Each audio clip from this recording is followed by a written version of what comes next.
campeón de América, Colombia campeón de América, Nacional campeón de América. Porque en esa época era todo Colombia que celebraban los triunfos de los equipos nacionales.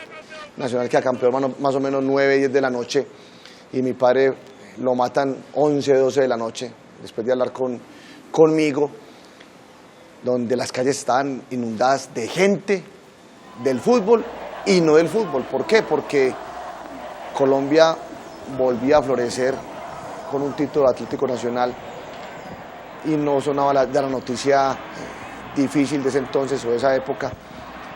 Entonces esa época me marcó obviamente, trato de sanar, trato de dedicarle también los triunfos a mi padre, sé que siempre ha estado ahí protegiéndome desde un lugar por allá lejos. Te soy sincero, todavía sigo trabajando sobre esa ausencia, acompañándome de personas que saben curar y saben sanar ese dolor que como niño de pronto no se siente tanto. Entonces con esa ausencia me tocó vivir y con el acompañamiento de mi madre y de mis tíos, de mis abuelos, en fin, fui feliz porque me dejaron ser niño, me dejaron ser adolescente sin ninguna presión y ya después la vida o el fútbol o el tiempo me llevó a visualizar un poco que podía hacer algo con el deporte. Entonces mi niñez, a pesar de las ausencias, me llevó a una niñez feliz en un barrio bonito como Campo Valdés.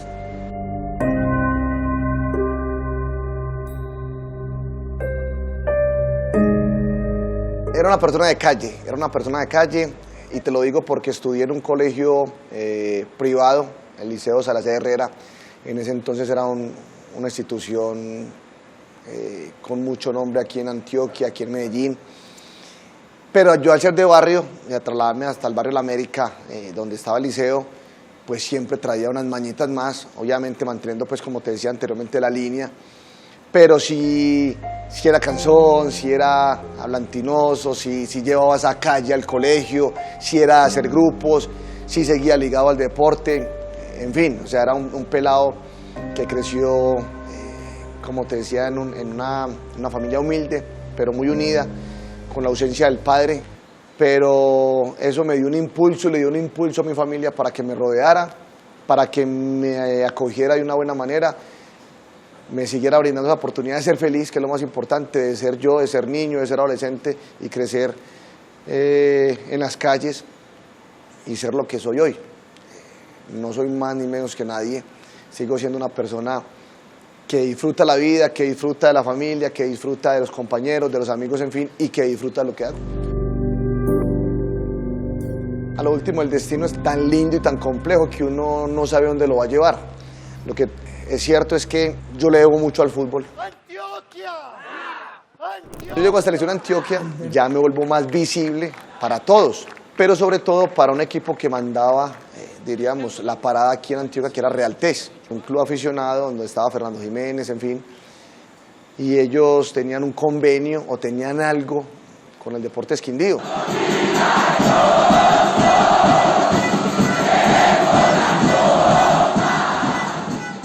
Yo llego al Quindío en el 99, pero pude haber llegado en el 98 o 97, no recuerdo bien, pero para ese entonces el técnico era Oscar Héctor Quintabani y yo estaba muy pelado, muy niño, y él me decía o decía que yo todavía, pues, que todavía me faltaba mucho y de pronto era verdad.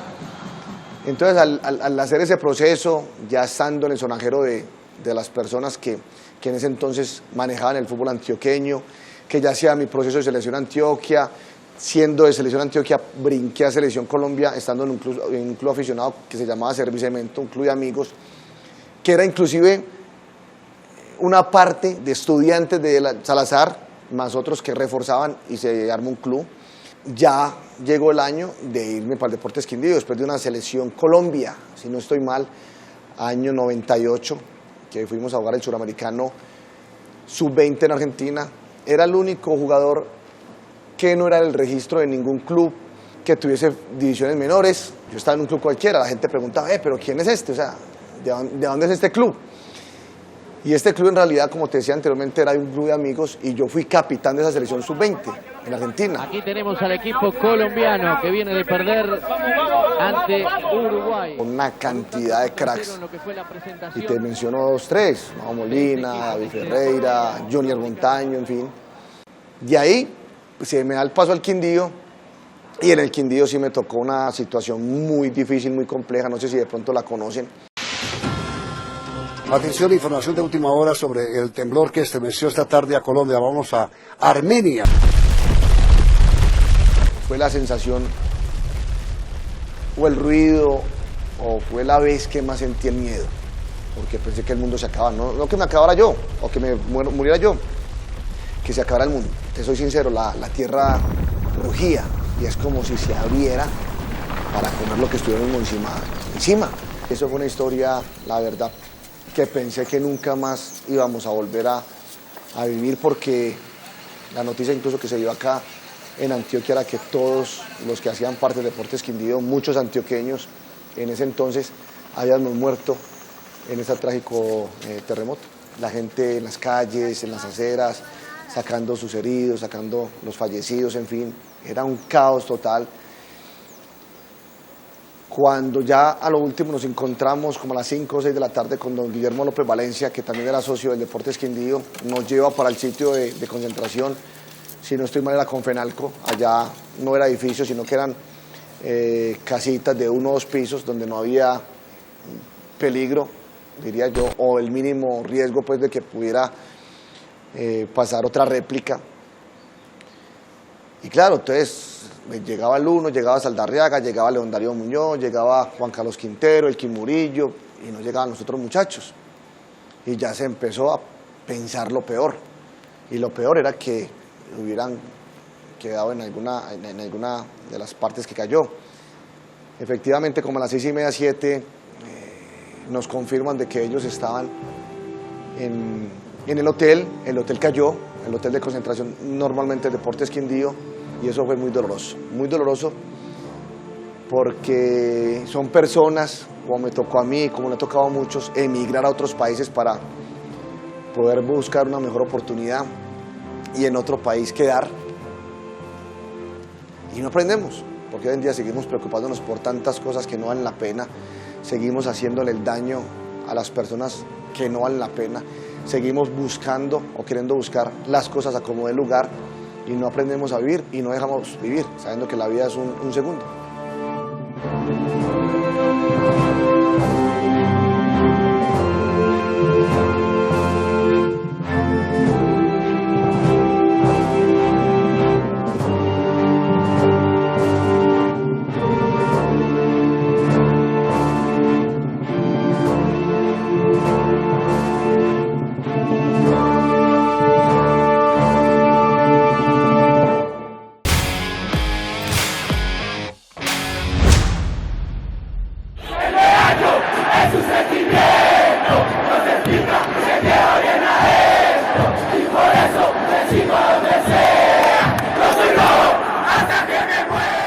Jugar en Medellín fue un sueño porque mucha gente de mi casa era hincha de Medellín, porque muchos partidos, cuando mi papá estaba vivo, me llevaba con mi mamá a ver a Medellín, también veíamos a Nacional obviamente, pero era una familia futbolera, entonces yo me levanté en las calles, pero también asistía mucho a los estadios, escuchaba los partidos, veía todo. El paso se da, yo llego de Toulon, después de salir campeón del año 99, Esperanza de Toulon. Se lo merecía el equipo de Colombia, luchó y fue equipo importante en el terreno de juego. Y yo llego lesionado. Entonces en la casa, claro, como había tantos tíos, mi mamá, mis abuelos que escuchaban el radio y escuchaban programas muy reconocidos a nivel local y que hablaba de los equipos, ya se empezaban a armar los equipos para el segundo semestre del 99, que las concentraciones, que en fin, que este refuerzo, en fin. Y hablaban, recuerdo, que Medellín estaba casi completo, que solamente faltaba una persona por llegar a concentración. Cuando dicen el nombre, pues, yo quedo frío, porque al último yo no sabía nada, ninguna negociación. Y en Medellín había un equipazo, se habían contratado a Reneguita, Víctor Danilo Pacheco, Iván Valenciano, Giovanni Hernández, más los jóvenes que estaban entonces, Choronta Restrepo, David Montoya, en fin. Al tercer día me llama Julio Avelino Comesaña y me dice, flaco, ¿qué haces? Tienes que presentarte al obelisco y aquí salimos para concentración. Yo, ¿qué pasó aquí? No sabía. Llego yo a presentación con algunos de los que yo tenía considerado como ídolos, como jugadores espectaculares, Carlos Fernando Asprilla y Jeringas Guzmán. Llega Comesaña y me presenta con ellos y les dice de entrada, seco, llegó el que va a jugar por ustedes. Yo era un culicagado de 19 años, 20 años. Y ellos llevaban Carlos Fernando Asprilla América, capitán, Jeringa histórico, en fin. Y yo me acuerdo que, por ejemplo, Valenciano tenía ese problema de peso. Llegaba la comida, todos comíamos normal, y Valenciano ensaladita y el jugo. Tan raro, pero no baja de peso. Y un día hacen la ronda médica, hermano. Cuando van a la pieza de Iván, no, abajo de la cama le encontraron pollos, tortas, postres. Claro, con razón el gordo no bajaba nunca. Pero obviamente también pienso yo que son personas privilegiadas, porque Iván, todos lo conocemos, el goleador que siempre fue, y es por ejemplo como Neider. O sea, todos sabemos lo grande que es Neider Jessy, un amigo mío. Pero también sabemos que Neider no era el más juicioso a la hora de concentrarse, a la hora de viajar, en fin. Y son personas privilegiadas. Chigüiro un día aparecía con lentes cafés o miel. Jugábamos todos con licra y Chigüiro jugaba con tangas. En ese tiempo no están las canchas que habían ahora. Si te tirabas una plancha, te raspabas con licra. Ahora te miras con tangas de mujer. Fueron anécdotas bonitas que le ayudaron a uno en el crecimiento para hacer o para no hacer muchas cosas de lo que hacían ellos. ¡David Montoya! ¡David Montoya lo tapó! ¡Listo para con las manos! ¡Que venga, que venga! ¡Pida zurda! El fútbol es una cosa de momentos y de situaciones tan variables que un día te aplauden y te silban a la vez. Pasas del amor al odio o del odio al amor.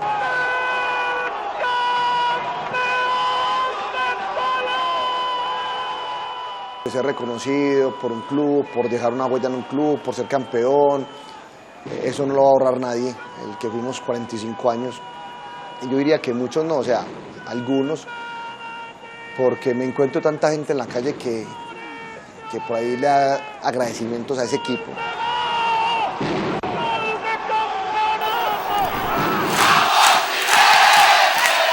Hoy empecé a madurar porque fue muy difícil.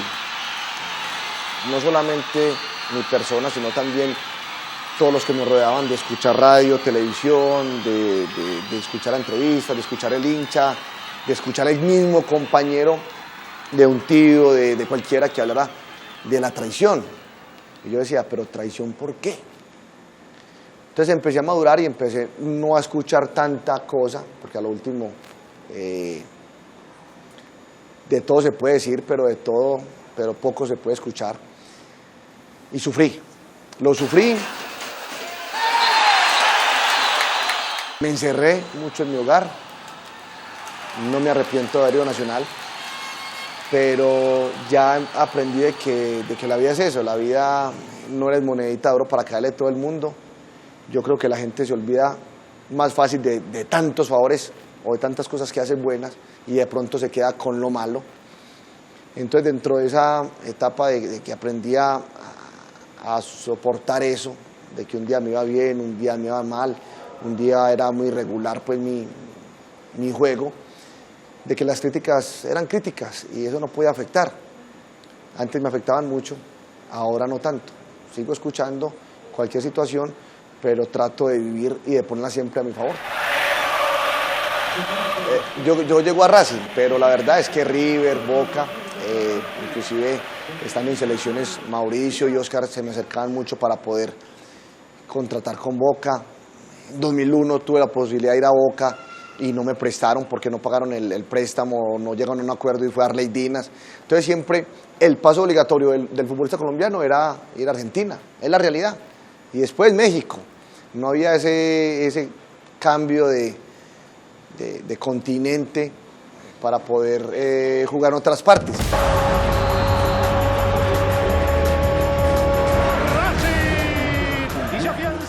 Ese fútbol fue un espectáculo, Fue un espectáculo porque me tocó ver gente que iba a los estadios con tanque de oxígeno, me tocaba vivir esos ambientes del estadio, me tocó el River, el Boca, el Independiente, el San Lorenzo con grandes figuras, me tocó aprender a jugar en otro fútbol diferente porque al último me caracterizaba por otro tipo de juego, allá era otra situación diferente. Entonces ese paso obligado fue espectacular y fue un paso que éramos pocos los privilegiados que podíamos dar. Es más, yo creo que habían 3, 4 colombianos en esa liga, hoy hay muchos más en las otras ligas, pero era un privilegio poder haber estado en el fútbol argentino.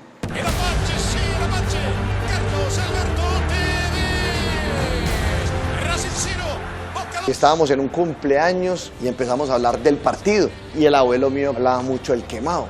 ¿Con quién van el domingo? Con Boca. Ahí no juega el Quemado. El Quemado, ojo con el Quemado, cuidado con el Quemado. Y el Quemado me hizo expulsar, nos metió 2 goles, fue la figura, salí silbado porque era una bestia. Se tiene que ir, está amonestado. Claro, afuera, mirá cómo lo cruzó. Y cada que me encuentro con Amaranto me recuerda eso, porque él estaba al lado mío cuando el abuelo mío con tanta capacidad siempre me advirtió que iba con el Quemado, pero uno siempre piensa que le va a ir bien y ese partido fue un desastre.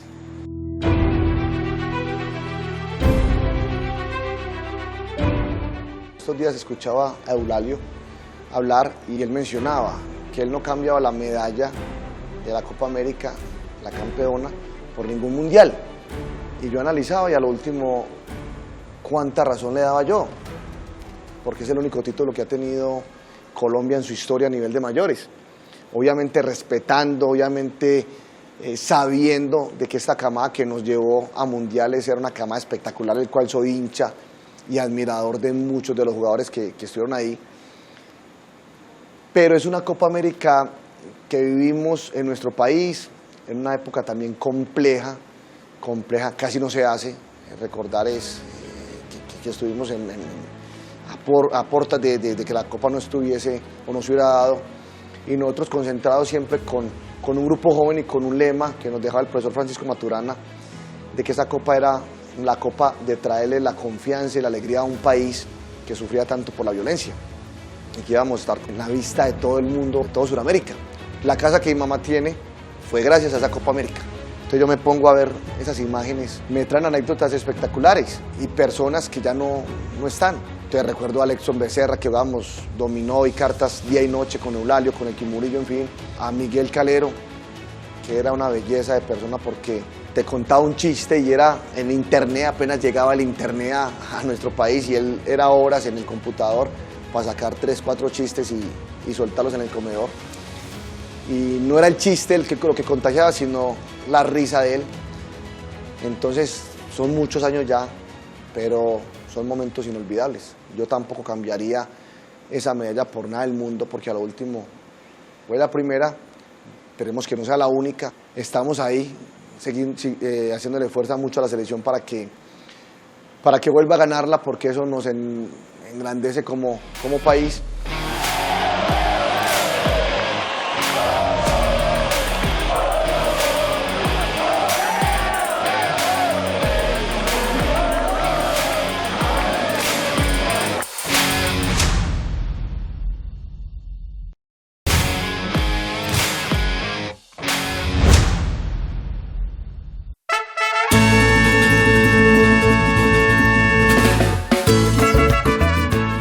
Lo que vivimos allá no fue fácil, en una tierra compleja.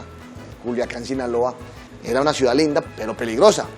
Y de saber que uno compartió en una choza, porque la choza era el camerino nosotros, donde entrenábamos, se llamaba el Splash, como entrenar un Confama, y tener una choza como camerino, con sillas rimas y todo, sin ducha, sin nada, y haber compartido con Guardiola y con Lillo. Entonces, dentro de las conversaciones, esa visita express que hice yo a Manchester para inclusive ver un partido allá en Inglaterra, un sueño cumplido, y poder volver al pasado con todas las historias con ellos, es único. Ahí está peleando el propio Sebastián Abreu dentro del área del servicio. Donde Loco hablaba de cómo se vendió o cómo se le vendió la idea a Guardiola para que llegara a ese equipo diciéndole que era la mejor liga, que era el mejor, que tenía playa, en fin, también privilegiado de poder estar con ellos y de poder disputar cosas lindas. El Loco Abreu era una persona de hablar mucho, amigo también, y él, por ejemplo, a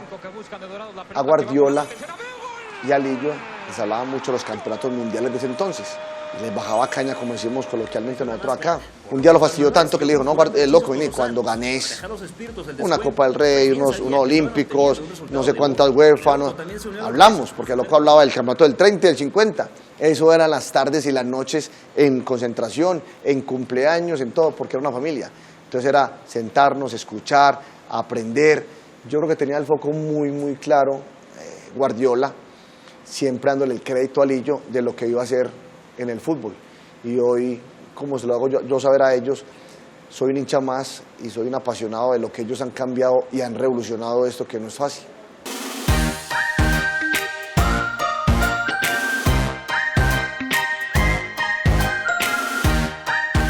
En la familia ya tengo más tiempo para dedicarme a mis hijos, a mi señora, incluso pues a mi señora madre, a toda la gente que me rodea.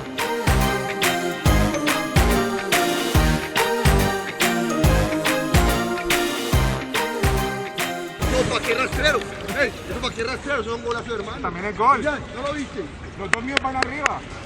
Dale, metí presión. Y en el trabajo ya mirar una perspectiva diferente a cuando era jugador, que de pronto hacía mi función y solamente pensaba en lo mío para un bien de grupo. Ahora como entrenador ya pienso en un sinfín de mundos, que son mis hijos, que son los jugadores, que son mis compañeros, en fin. Pero siempre tratando de hacer lo que haga con amor. Eso es lo más importante.